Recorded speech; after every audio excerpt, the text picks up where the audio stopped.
بسم اللہ الرحمن الرحیم۔ ایپیسوڈ 7۔ کتاب کا نام ماہ عرب۔ جنگ نہروان کے بعد ہزیمت زدہ خوارج کی حضرت علی کے خلاف سازشوں کا بیان۔ مصنف صادق حسین سردھنوی۔ سعید اور عبداللہ کے روانہ ہونے کے بعد لبابہ نے قطام سے کہنا شروع کیا، قطام، تم نے کیا عمدہ تدبیر کی کہ علی تو مارا جائے گا، یہ نامراد بھلا کیا کر سکتا تھا، اور اس کے سر پر ایک احسان کا گھڑ رکھ دیا گیا، اول سے آخر تک خوب ہی گھڑ ہے، مگر ایک بات کا خیال رکھنا کہ کم سنی کی وجہ سے یہ باتیں کسی سے مت کہہ دینا۔ یہ بھی عجیب ہدایت تھی کہ اس راز کو کسی پر ظاہر نہ کرنا۔ تم نے کتنی دور کی سوجھی ہے کہ بے اختیار حسنت و آفرین کہنے کو جی چاہتا ہے۔ اگر مشورہ کرنے والوں کا حال معلوم ہو جائے تو علی ایک ایک کو بلوا کر قتل کروا دے گا اور خود بچ جائے گا۔ تم نے تو بڑی ہوشیاری کی، بھلا مشورہ کرنے والوں کا کیا پتہ چل سکتا ہے، نہ وہ کسی کو بلوائیں گے، قتل ہونا دور نہیں ہے۔ قطام نے کہا، سنو خالہ، میں ایسی تدبیر کرتی ہوں، تم اسی قدر سمجھتی ہو کہ میں نے ہوشیاری کی ہے، ان اندھوں کو بھی پتہ نہ لگے گا کہ مشورہ کرنے والے کون ہیں، کیا وہ آسانی سے مل سکتے ہیں؟ توبہ کرو، سعید اور عبداللہ سر پٹکیں گے اور سراغ نہ مل سکے گا۔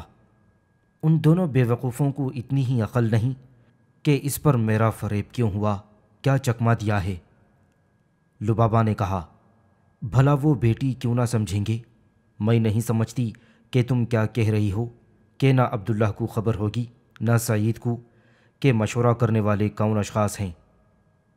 بڑی بھی تم سٹپٹا گئی ہو، عقل جاتی رہی، میرے گھر کی داروغہ اور میری تقریر کا مطلب نہ سمجھو۔ تعجب سے ذرا غور تو کرو کہ وہ دونوں کس قدر بے وقوف ہیں کہ میری بات مان لی کہ مصر میں پہنچ کر انصار علی سے ملنا، ان لوگوں سے اہل مشورہ کرنا پتہ کیوں کر چل سکتا ہے، بلکہ اگر وہ معاویہ اور عمرو بن عاص کے ہم آہنگوں سے عارضی طور پر مل کر پتہ چلاتے تو دشمنان علی ضرور دھوکہ کھا کر بھید ظاہر کر دیتے۔ سچ کہنا، دونوں گدھے ہیں یا نہیں؟ بیٹی، میں ذرا تیری باتوں کو نہیں پہنچ سکتی، تو عقل کی پتلی پر کالا آتش ہے، کہاں تیرا دماغ دوربین، کہاں یہ بڑھیا کا خشک دماغ۔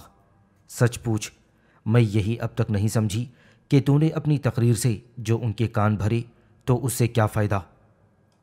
قطام نے کہا، میری غرض یہ ہے کہ میں عمرو بن عاص کے پاس چپکے سے آدمی بھیج دوں گی اور اطلاع کرا دوں گی کہ تمہارے ملک میں علی ابن طالب کے جاسوس عبداللہ اور سعید آئے ہوئے ہیں، وہ دونوں اس مجلس شورا میں موجود ہوں گے۔ میرا اس سے یہ مقصد ہے کہ خاص عین شمس میں جہاں شیعان علی انجمن مشورت گرم کرتے ہیں، پس عمرو بن عاص ناصران علی پر قہر ڈھائے گا، دھمکائے گا، قتل کرے گا، یا تو ان دونوں کو بھی ان کے ساتھ قتل کر ڈالے گا یا کم از کم قید کر دے گا۔ اگر قتل ہو گئی تو بہتر، کیونکہ قتل علی کا مشورہ سعید نے سنا ہے اور اپنے دوست عبداللہ کو وہی اس راز سے آگاہ کر دے گا۔ یہ تو دیکھیے کہ رات کے وقت سعید کعبۃ اللہ میں پوشیدہ ہو کر رازدار بن چکا ہے، جب یہ دونوں قتل یا قید ہو جائیں گے تو مشورے کا راز افشا نہ ہوگا اور علی قتل ہو جائے گا۔ چنانچہ میری یہی تمنا ہے، بالفرض قید کر دیے گئے تو کیا عمرو بن عاص تھوڑے دنوں کے واسطے قید کرے گا؟ نہ جانے کتنی مدت تک اسیر رکھے، 17ویں رمضان کی رات گزر جائے گی اور علی قتل ہو جائے گا اور مجھے میرے باپ بھائی کا انتقام مل جائے گا۔ اس کے بعد کچھ بھی ہو، میری بلا سے سعید بھاڑ میں جائے اور چاہے عبداللہ چولہے میں جائے۔ اس پر لبابہ نے بلائیں لیتے ہوئے کہا، بیٹی، ہم تمہارے ان رموز و نکات کو کیا جانیں، ہم تو اگلے وقت کے ہیں، خدا بیٹی تیری عمر میں برکت دے، ابھی سے اس قدر ذہین و ہوشیار ہے، تیرا تجربہ مجھ جہاں دیدہ اور گرم و سر جشیدہ ضعیفہ سے بھی زیادہ ہے، اگر تو نے میری عمر پائی تو بیٹی تیری مکاریوں اور ہوشیاروں سے شیطان بھی پناہ مانگے گا۔ ابھی تیری عمر ہی کیا ہے، اور اس پر اللہ رکھے یہ سوجھ بوجھ۔ قطام کو لبابہ کی خوشامدی کچھ پسند نہ آئی اس نے اپنے غلام ریحان کو آواز دی۔ وہ فوراً حاضر ہوا، کیونکہ وہ پہلے ہی سے ایک پوشیدہ مقام پر بیٹھا ہوا تھا تاکہ سب کی گفتگو سن سکے اور اسے کوئی نہ دیکھے۔ ریحان نے کہا، بے شک ان پر بڑا ظلم کیا گیا، میں چاہتا ہوں کہ علی سے ان کے خون کا بدلہ لیا جائے۔ قطام نے کہا، کیا تم بتا سکتے ہو کہ اس وقت میں نے تمہیں کس کام کے واسطے بلایا ہے؟ جی ہاں، میں جانتا ہوں جس واسطے آپ نے یاد کیا ہے۔ وہ کیا؟ اس لیے بلایا ہے کہ میں آپ کے حکم سے قسطاط جاؤں اور معاویہ کے عامل عمرو ابن عاص کو خبر دوں کہ سعید اور عبداللہ قسطاط میں اس غرض سے آئے ہیں کہ اس شخص کی جستجو کریں جس نے قتل علی کا بیڑا اٹھایا ہے، تاکہ ہم اسے قتل علی سے روکیں، اور عمرو ابن عاص کو بھی یہ اطلاع دوں کہ عین شمس میں انصار بھی جمع ہوتے ہیں اور جناب کے خلاف شورش و فتنہ انگیزی پر آمدہ ہیں۔ فرمائیے، مجھے کیا آپ نے اسی واسطے طلب کیا ہے؟ قطام نے کہا، بے شک میں نے تمہیں اس وقت اسی قسم کے امور کے لیے بلایا ہے۔ خدا تجھے نیک توفیق دے، آنکھیں ٹھنڈی رکھے۔ اے ریحان، یہ اعانت کا وقت ہے، میں تجھ سے مدد طلب کرتی ہوں۔ اگر تو وفادار ہے تو تیرا ہر طرح اعتبار ہے، ورنہ میرا حکم ایک بے حقیقت چیز بن جائے گا۔ میں تجھ سے کہتی ہوں کہ عمرو ابن عاص عامل مصر کے پاس جا، لیکن میرا نام ہرگز مت لینا، میں تیری ذہانت کی قائل ہوں، مجھے امیدیں برباد نہ کرنا۔ کہہ دے کہ یہ دونوں معاویہ کے مخالف اور علی کے طرفدار ہیں، بہتر ہوگا کہ دونوں قتل یا قید کر دیے جائیں۔ اگر تو میری یہ خدمت انجام دے گا تو میں نے تجھے خدا کے واسطے آزاد کیا۔ اس پر ریحان نے ناک بھویں چڑھا کر کہا، میری مالکہ، یہ تم نے کیا کہا کہ تو آزاد ہے؟ کیا اس بات سے میں خوش ہو سکتا ہوں؟ کیا میں تیری غلامی کو حقیر سمجھتا ہوں؟ کیا میں اس آزادی کو اس غلامی کو حقیر سمجھتا ہوں؟ کیا میری آزادی کو اس غلامی پر فخر ہوگا؟ میں جاتا ہوں اور تیرے حکم کی تعمیل کرتا ہوں، لیکن خدا کے لیے یہ نہ کہنا کہ ریحان تو آزاد ہے۔ میری آزادی موت کے مترادف ہے اور زندگی تمہاری غلامی۔ قطام اس پر بہت ہنسی اور کہنے لگی کہ تو بے شک بڑا جواں مرد ہے، خدا کی قسم تو دنیا میں مجھے سب سے زیادہ پیارا ہے۔ یہ ایک شہر ہے۔ سن 20 ہجری میں فتح سکندریہ آباد کیا گیا۔ اس کے بعد بانی عمرو ابن عاص رضی اللہ تعالیٰ عنہ مشہور فاتح مصر بن گئے۔ قسطاط انہی خیموں کو کہتے ہیں۔ قلعہ بابل فتح ہوا، جس میں مارجر کہ جس کا معبد یا نصارہ کا گرجا ہے، مذکورہ معبد مصر قدیم کے قریب ہے۔ مقوقس نصرانی والی مصر اور عمرو ابن عاص کے درمیان صلح قرار پائی۔ سکندریہ پر قبضہ ہو ہی چکا تھا۔ مقصد صلح کے واسطے دریائے نیل کوہ مقتم کے مابین برپا کیے گئے۔ صلح کی قرارداد سے فرصت ہوئی اور سکندریہ کی بغاوت فرو کرنے کے لیے جانا چاہا تو عمرو ابن عاص نے حکم دیا کہ خیمے اکھاڑ دیے جائیں۔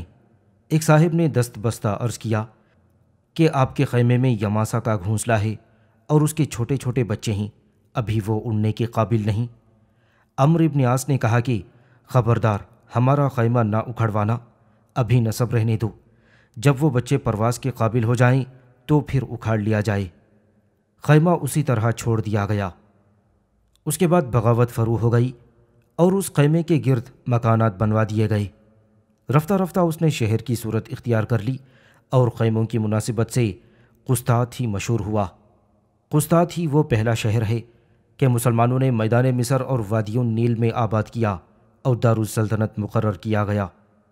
40 ہجری میں جب کہ عبداللہ اور سعید وہاں پہنچے تو قسطاط اچھی طرح آباد ہو چکا تھا۔ مختلف بلاد و امصار کے لوگ آ کر آباد ہو رہے تھے۔ قسطاط کی آبادی طول میں زیادہ ہے، دریائے نیل کے مشرقی کنارے پر آباد ہے اور طول مصر عتیق سے ملحق ہے۔ وہ 2 میل شمار کیا جاتا ہے۔ اس زمانے میں جہاں پر مصر عتیق تھا وہاں دریائے نیل لہریں لے رہا تھا۔ جس وقت نیل میں طوفان آتا ہے تو نصارہ کی کشتیاں عین شمس کے کنارے پر لنگر انداز ہو جاتی ہیں۔ ایک کنبہ اس مقام پر موجود ہے کہ لوگ دیکھنے جاتے ہیں۔ جس قدر مکانات فی زمانہ وہاں موجود ہیں وہ نیل تک سب مسلمانوں کے تعمیر کردہ ہیں۔ وہ جامع مسجد جو کہ عمرو ابن عاص نے بنوائی تھی، اس کے نشانات آج تک باقی ہیں۔ مسجد ہی اس شہر کا مرکز ہے، اسی کے گرد کوچہ و بازار ہیں، مسجد ہی سے ملے ہوئے۔ عمرو بن عاص کے 2 مکانات ہیں، ایک کا نام بیت کبیر ہے اور دوسرے کا نام بیت صغیر۔ پہلے مسلمان خیموں میں قیام کرتے تھے، لیکن معاویہ کے زمانے میں لوگ صاحب ثروت ہوئے، تمدن بڑھا، تو عمرو بن عاص نے بڑے بڑے 2 دار تعمیر کروائے۔ ان کی دیکھا دیکھی دوسرے لوگ بھی مکانات بنوانے لگے، کیونکہ آدمی بادشاہوں کے دین پر ہوتا ہے۔ اس سے پہلے وہاں بعض قبطیوں کے مکانات تھے اور بغیر فصل کے آباد تھے، کوئی کہیں تھے، مگر سب وادی نیل و کوہ مقدم کے مابین جس قدر زمانہ ترقی کرتا گیا، لوگوں نے کوچہ گلیاں، راستے اور بڑی سڑکیں اپنے اپنے قبیلے کے نام سے بنوائیں۔ وہ لوگ بڑے صاحبان و جاہت قریش تھے اور معاویہ کے ہمنوا۔ ان میں سے انصار خزیمہ قابل ذکر ہیں اور وہ سب صاحب الرایا تھے، چنانچہ ایک خطے کا نام اہل الرایا پڑ گیا۔ اسی طرح خطۂ نخیم، خطۂ ضعیف، خطۂ صدف، یہ صدف بنی کندا سے ہیں، اور خطۂ خولان، یہ تو عرب کے خطے ہوئے، اور غیر عرب کے خطے بھی تھے، جیسے کہ خطۂ رحل۔ فارسی لوگ عمرو بن عاص کی مدد کو آئے اور سکندریہ وغیرہ کی فتوحات ان کے سامنے ہوئی۔ ان کی نسل لشکر بازان سے ہے۔ بازان ایک عامل تھا جس سے کسریٰ نے اسلام سے پہلے یمن پر مقرر کیا تھا، پھر یہ لوگ ملک شام میں اسلام لائے، اسی وجہ سے وہ معاویہ اور عمرو بن عاص کے کاسۂ لائس میں رہے۔ اسی طرح کثیر محلے ایک ایک قبیلے کے نام سے مشہور ہو گئے۔ کہاں تک شمار کیا جائے، بازاریں، دکانیں، گلیاں، کوچے، عام و خاص راستے، باغ، پھولداریاں قبیلے کے نام سے مشہور ہوئے۔ قسطاط میں ابتداً مسلمانوں کا ہی نام نہ تھا، یہودی عیسائی قبل فتح آباد تھے، پھر جو وہاں پر سکونت پذیر ہوا وہ مسلمانوں کا مطیع ہو کر اور ذمی کہلایا۔ اسے ان گلیوں میں ٹھہرایا گیا اور رہنے کے لیے مکانات دیے گئے جو شہر قسطاط کے بیرونی حصے میں تھے اور جن کے وہاں معبد تھے، جس میں سب سے بڑا معبد نصارہ کا ہے، اور انہیں رہنے کے لیے مکانات دیے گئے جو شہر قسطاط کے بیرونی حصے میں تھے۔ پھر وہاں ان کے معبد تھے، سب سے بڑا معبد نصارہ کا ہے، یا دیر مارجرس۔ یہ معبد مثل قلعہ کے ہے۔ جب مسلمان آئے تو مقوقس اور اس کا لشکر اسی میں پناہ گزین ہوا تھا۔ اس کا دوسرا نام حسین باجز ہے۔ بعض قبطی اور یہودی قسطاط میں سکونت گزین رہے۔ بالعموم یہ لوگ دفتروں میں کام کرنے یا تجارتی اغراض سے رکھے گئے تھے، کیونکہ عمرو بن عاص رضی اللہ تعالیٰ عنہ نے کہا تھا کہ ہم اپنی حکومت کے زمانے میں تمہیں بڑے بڑے عہدے دیں گے۔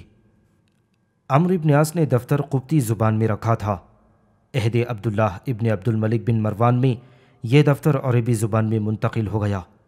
شہر میں عین شمس قسطاط کے شمالی طرف ہے اور اس کی بنیاد تک یہیں رہی، لیکن اب وہاں کچھ دبے دبائے نشانات پائے جاتے ہیں، کہیں کہیں دیواریں بن ستون اور فرعونی آثار پائے جاتے ہیں، اور آج ایک متنفذ بھی وہاں نہیں پھٹکتا۔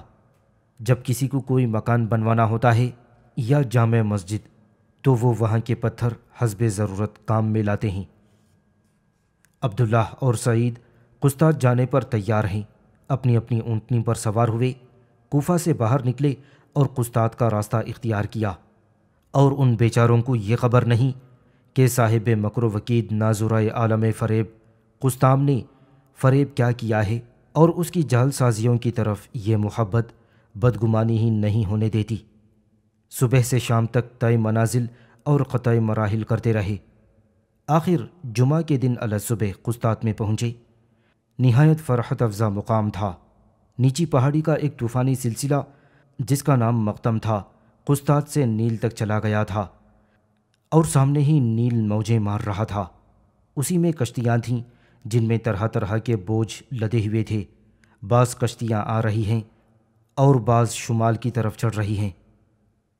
پھر وسط شہر میں جامع عمرو بن عاص ہے، اس کے 4 طرف مختلف اقسام مکانات، کثیر نو منازل و عمارات، طولانی حویلیاں اور وسیع صحن مکانات، تمام آبادی نہایت باقاعدہ مرتب تھی۔ دونوں ایک مقام پر ٹھہرے اور سعید نے عبداللہ سے کہا، ہم یہاں کیوں آئے؟ ہم کو تو اس جگہ جانا چاہیے جہاں ہمارا مقصد پورا ہوتا ہے۔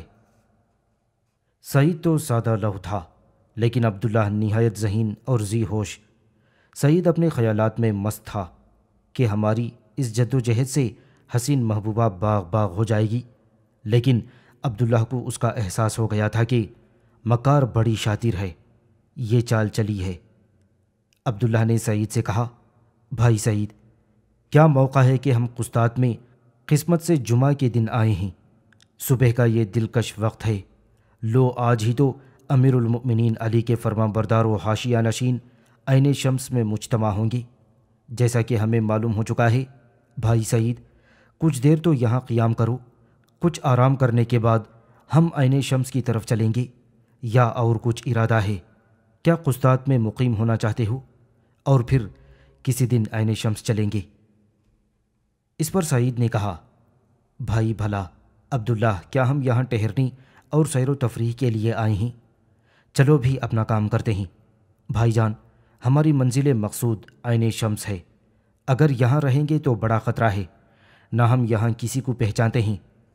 البتہ بات اچھی ہے کہ ہم اس گروہ سے ملنے جاتے ہیں کہ جو گروہ معاویہ کہلاتا ہے، وہاں جانے کے واسطے بھی تو ہمیں کچھ وقت درکار ہے۔ افسوس ہے کہ آج تک ہم کو یہ بھی علم نہ تھا کہ انصار علی عین شمس میں کس وقت جمع ہوتے ہیں، صرف اس قدر معلوم ہوا تھا کہ وہ جمعہ کے دن جمع ہوتے ہیں، یہ خبر نہیں کہ صبح کا وقت رکھا ہے یا شام کا۔ پھر عبداللہ نے کہا، یہ تو مجھے بھی معلوم نہیں کہ وہ حقیقتاً کس وقت جمع ہوتے ہیں، لیکن خیال ہے کہ بعد عصر کا وقت رکھا ہوگا اور شام تک وہاں رہتے ہوں گے۔ اچھا، کوئی مذائقہ نہیں، باقی رات یہاں قسطاط میں گزارو، صبح کو بعد نماز کہیں چلیں گے اور تلاش کر لیں گے۔ تب تک تم اسی مقام پر میرا انتظار کرو، میں تھوڑی دیر میں اس بات کی تصدیق بھی کر لوں گا کہ وہ جمعہ کو عین شمس میں ہی جمع ہوتے ہیں یا کسی دوسرے مقام پر، اور وقت اجتماع کیا مقرر ہے، اس کے بعد میں تمہیں اپنے ہمراہ لے چلوں گا۔ سعید نے کہا، آپ کی رائے نہایت صائب ہے۔ پھر دونوں اپنے اونٹوں سے اترے اور داخل شہر ہوئے۔ شہر کی رونق کا شباب اس زمانے میں بڑی آب و تاب پر تھا اور کثرت سے آباد۔ صبح کو اذان کی پرجلال آواز آئی اور دونوں نماز کے واسطے چلے۔ قسطاط میں ایک مقام ساحت کبریٰ ہے جہاں لوگوں کے اونٹ، گھوڑے اور خچر وغیرہ باندھے جاتے ہیں۔ ہمارے دونوں مسافروں کو یہ فکر ہوئی کہ اونٹ کس کے پاس چھوڑیں۔ اونٹوں کو ساتھ لے کر مسجد کی طرف گئے اور ساحت کبریٰ میں اپنے اونٹ باندھ دیے۔ مسجد میں ادائی فریضہ کے واسطے داخل ہو گئے۔ بعد نماز آفتاب طلوع ہوا تو مسلمان صف بستہ تھے۔ چونکہ نماز پڑھ چکے تھے، دونوں ٹہلتے ہوئے اس مقام پر پہنچے۔ دیکھا تو عورتیں صف بستہ ہیں جو کہ عمرو بن عاص کی مطیع و مقتاد ہیں۔ عمرو بن عاص رضی اللہ تعالیٰ عنہ کا ان پر اس قدر اثر تھا کہ ان میں سے اگر کسی کے دل میں علی کی محبت تھی تو بھی وہ ظاہر کرتے ہوئے ڈرتا تھا اور اسی عمل پر مجبور تھا جس کا عمرو بن عاص امر کریں۔ کوئی محب علی خوف عمرو بن عاص سے علی کی مدد کر سکتا تھا اور نہ اظہار محبت و عقیدت۔ تمام مصر پر عمرو بن عاص کا قبضہ تھا۔ یہ معاویہ ابن ابی سفیان کی طرف سے امور جہاں بانی و فرما روائی میں مختار و مجاز تھا۔ اسی طرح ان پر واجب تھا کہ جس سے معاویہ کو دشمنی ہو ان کو بھی دشمنی ہو، لہٰذا علی اور محبان علی سے ایسے ہی بیزار تھے جیسے معاویہ سے۔ لیکن یہ سب محض دنیا کے واسطے تھا، ورنہ فضائل علی سے جیسے عمرو بن عاص اور معاویہ واقف تھے، اس زمانے میں کوئی شخص واقف نہیں ہو سکتا تھا۔ ابھی دونوں بیٹھنے بھی نہ پائے تھے کہ دیکھا لوگوں میں ہیجان اور برہمی پیدا ہو گئی ہے۔ گھبرا گھبرا کر سمٹنے لگے۔ ایک طرف مسجد کا دروازہ ہے، وہاں پر لوگ کوڑے لیے ہوئے داخل ہوئے اور راستے پر کھڑے ہونے والوں کو جھڑکنے لگے۔ سعید نے کہا، کیوں بھائی، یہ کون لوگ ہیں؟ عبداللہ نے کہا، بھائی یہ یہاں کے پولیس والے ہیں، امیر کے واسطے راستہ صاف کر رہے ہیں۔ ابھی عبداللہ نے اپنی بات ختم کی تھی کہ ایک شخص پستہ قد جس پر شان حکومت برستی تھی داخل مسجد ہوا۔ معلوم ہوا کہ یہی عمرو بن عاص ہے۔ صحن مسجد میں ممبر بچھا دیا گیا اور عمرو بن عاص ممبر پر کھڑے ہوئے۔ لوگ خطبہ سننے کے منتظر ہوئے۔ حمد و ثنا کے بعد لوگوں کو نصیحت کی کہ برائیوں سے بچو اور بھلائیاں اختیار کرو، جس سے خدا اور رسول کی خوشنودی اور دنیا میں فائدہ اٹھاؤ۔ اس کے بعد نماز ہوئی اور سب نماز سے فارغ ہو کر مسجد سے باہر نکلے تو ایک میدان میں لوگ باہم اپنے اپنے ملاقاتیوں سے مل رہے تھے۔ عبداللہ کی نظر اپنے ایک قدیم دوست سے دوچار ہوئی۔ یہ شخص بنی غفار سے تھا۔ غفاری نے کہا، تم مع سعید کے میرے ہمراہ چلو، میرے غریب خانے پر قیام کر لو۔ سعید نے کہا، ہم تھوڑی دیر کے لیے آئے ہیں، آپ کو کیوں تکلیف دیں؟ اس میں کیا حرج ہے؟ میں تو آپ کو کہیں اور ٹھہرنے کی اجازت نہ دوں گا۔ عبداللہ نے کہا، پھر کبھی دیکھا جائے گا۔ نہیں جی، آخر آپ کا قیام کہاں ہے؟ ابھی تو کہیں نہیں، محض اس لیے کہ اتنی دیر کے واسطے کیا ضرورت ہے؟ غفاری نے کہا، خیر خیر، تکلف نہ کریں۔ غرضے کہ بعد و انکار و اصرار دونوں غفاری کے ہمراہ ہوئے اور اس کے مکان پر قیام کر لیا جو خطہ خارجہ ابن خزافہ میں تھا۔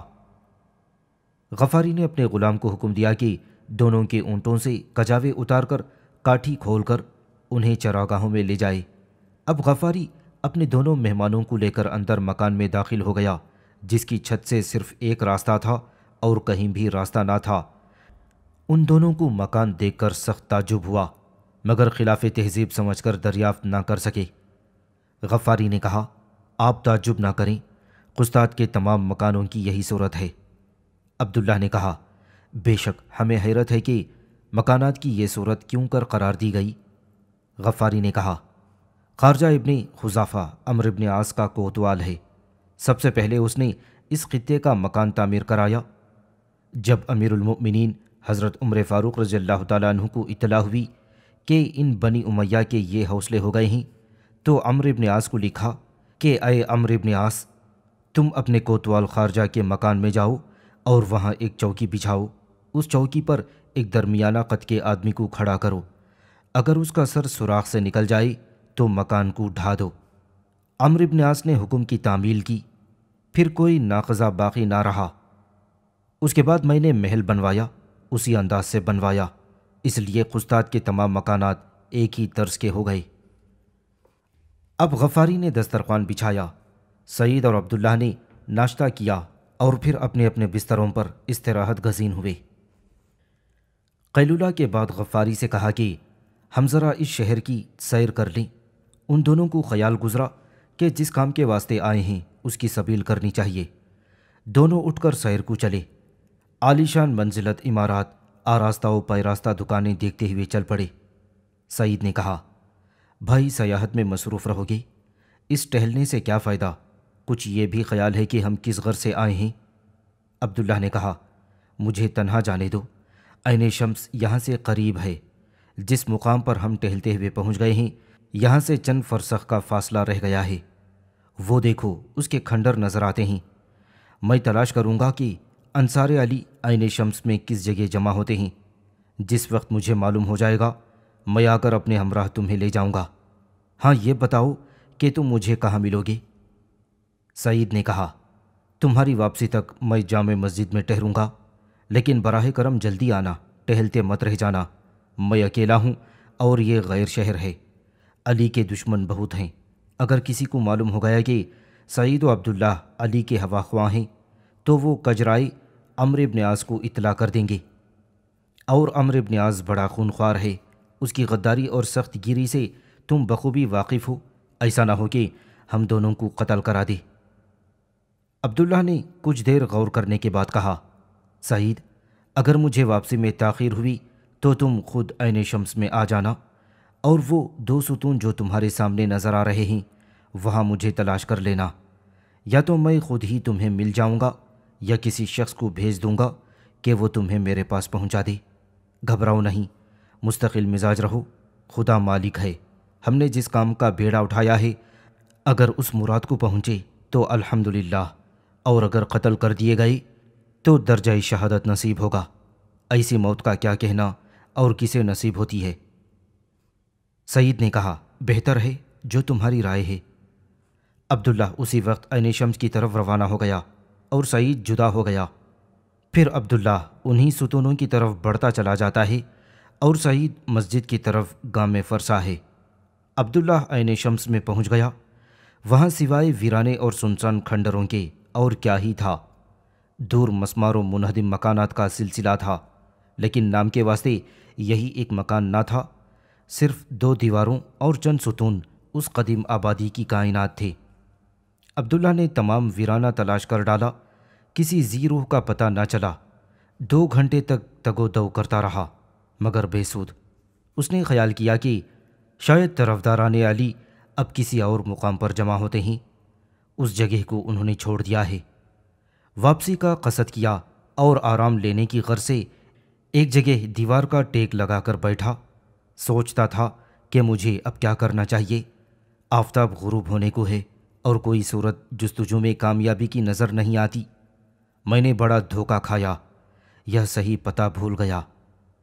ناگاہ عبداللہ نے دیکھا کہ ایک شخص خستاد کی طرف عین شمس کے ویرانے کا رخ کیے ہوئے آ رہا ہے۔ عبداللہ خیال کرتا ہے شاید یہ شخص کسی اور مقام پر جاتا ہے، پھر سوچا کہ اس کھنڈر کے عجائبات دیکھنے آتا ہوگا۔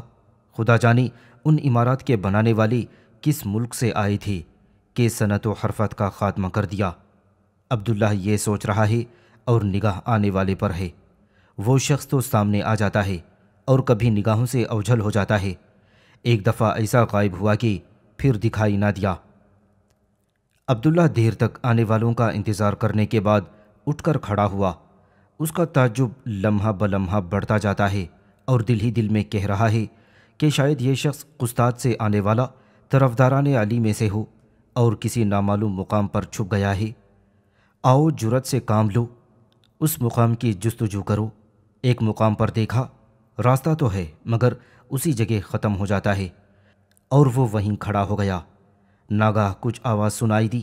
عبداللہ نے کہا، الحمدللہ، غالباً یہ وہی مقام ہے جہاں شیعان علی پوشیدہ مشورہ کرتے ہیں۔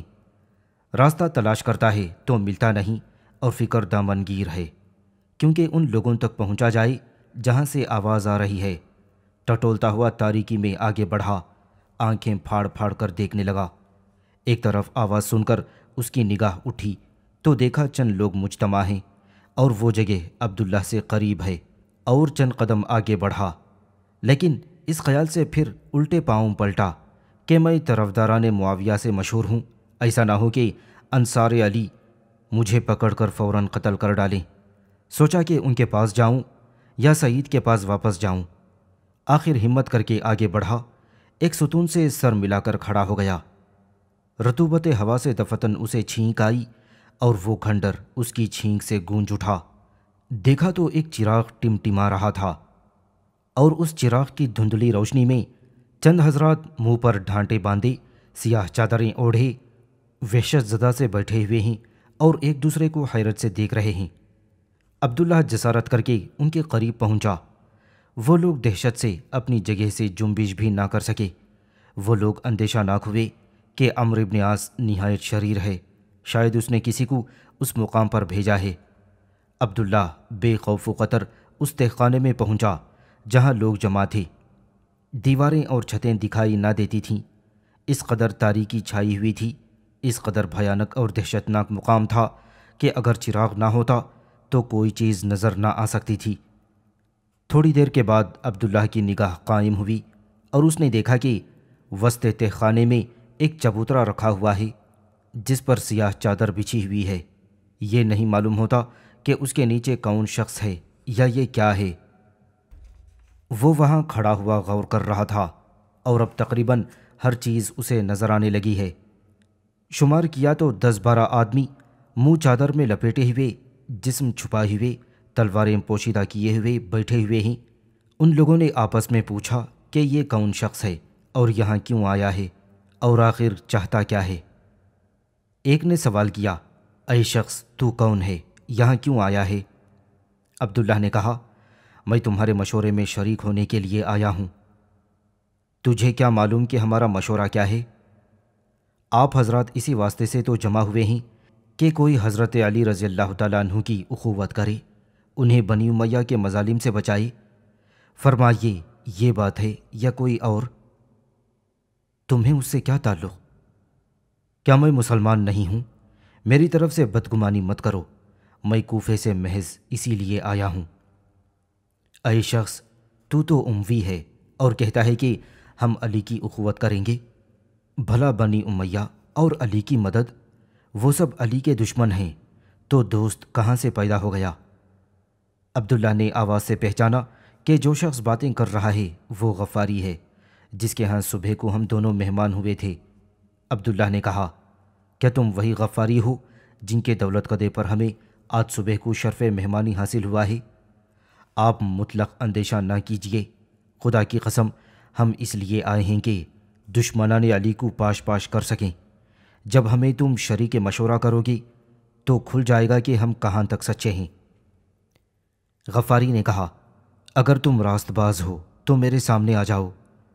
عبداللہ غفاری کے ساتھ اس چبوترے کے قریب گیا جس پر کلام مجید اور ایک تلوار رکھی ہوئی تھی، اوپر سے مخملی سیاہ چادر ڈھانک دی گئی تھی۔ غفاری نے کہا، اس تلوار پر ہاتھ رکھو اور خدا کی قسم کھاؤ کہ بخدا میں امیر المؤمنین حضرت علی رضی اللہ تعالیٰ عنہ خلیفہ برحق کا مددگار ہوں، ان کی حمایت کروں گا اور ان کے حریفوں کی گردن ماروں گا، معاویہ بن ابی سفیان سے لڑوں گا، خارجیوں کو بڑی رسوائی سے قتل کروں گا۔ عبداللہ نے حسب ہدایت قرآن شریف اور تلوار پر ہاتھ رکھ کر قسم کھائی، لیکن لرز گیا۔ پھر غفاری عبداللہ کو ایک اور چبوترے کے پاس لے گیا۔ وہاں ایک شیشی رکھی ہوئی تھی جس کے اندر ایسی کوئی سیاہ راکھ تھی، بظاہر ہر سرما دانی معلوم ہوتی تھی۔ عبداللہ کو اشتیاق ہوا کہ دیکھیں اس میں کیا چیز ہے۔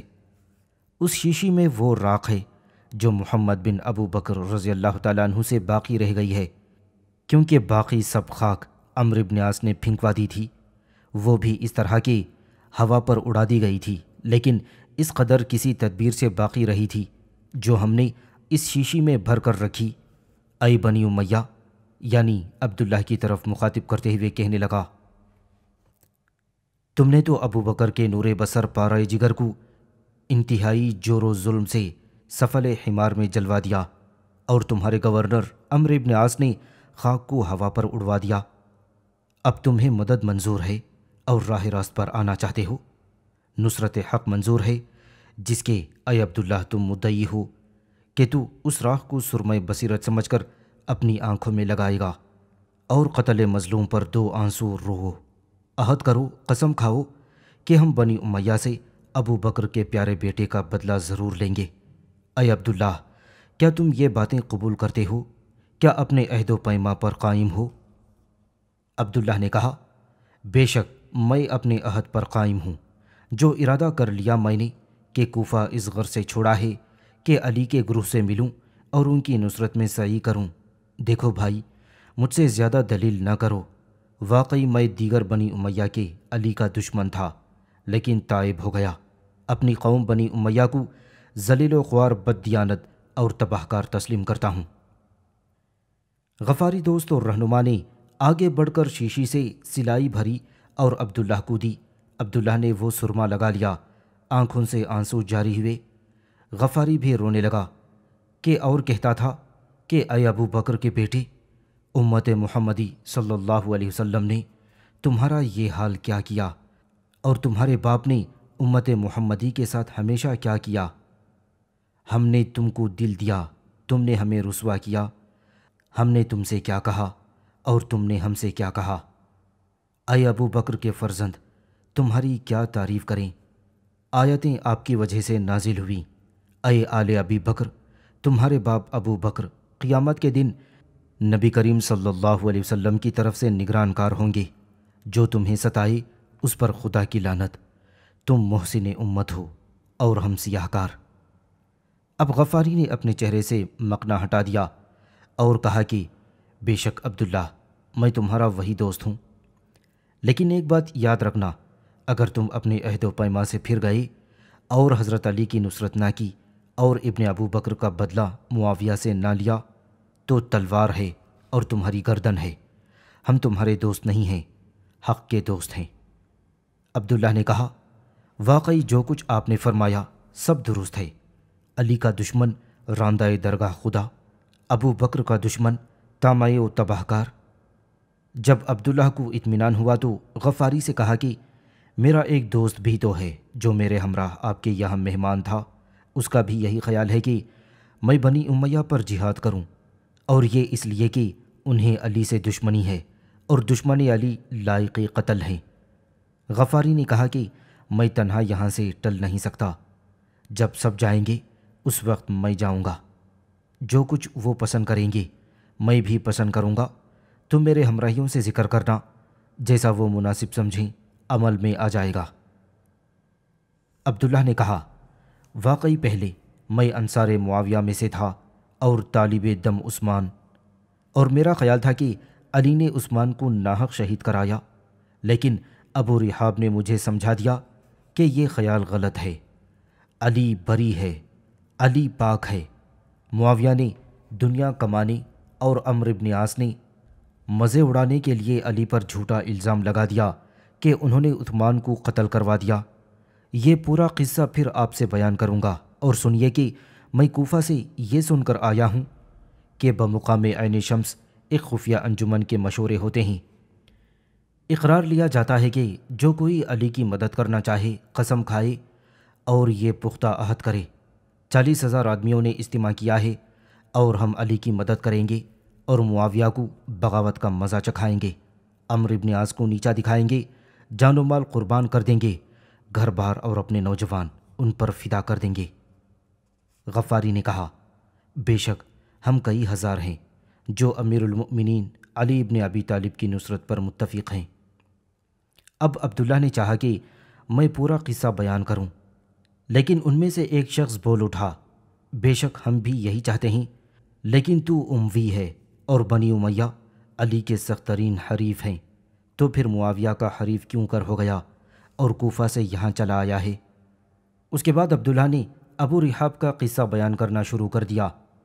ہنوز 2 جملے بھی نہ کہے گئے تھے کہ گھوڑوں کے سموں کی آوازیں آنی شروع ہوئیں، آنے واحد میں کثرت سے سوار آتے نظر آئے اور وہ جگہ فوجی سپاہیوں سے بھر گئی، لیکن سب خاموش تھے۔ یہ لوگ مرعوب اور خوف خیال کر رہے تھے کہ معلوم ہوتا ہے کہ یہ سب عبداللہ ہی کا فریب ہے، اسی کے ذریعے سراغ رسانی ہو گئی، بہتر یہ ہے کہ اسے قتل کر ڈالیں۔ لیکن دیکھا تو دروازے پر مشعلوں کی روشنی نظر آئی اور پولیس والے داخل ہو رہے تھے۔ پولیس کی دفیہ کا ارادہ کیا تھا مگر محل نہ تھا، آخر اس نتیجے پر پہنچے کہ خاموشی کے ساتھ پوشیدہ راستوں سے قسطاط پہنچ جائیں، چنانچہ وہ قسطاط کی طرف روانہ ہو گئے۔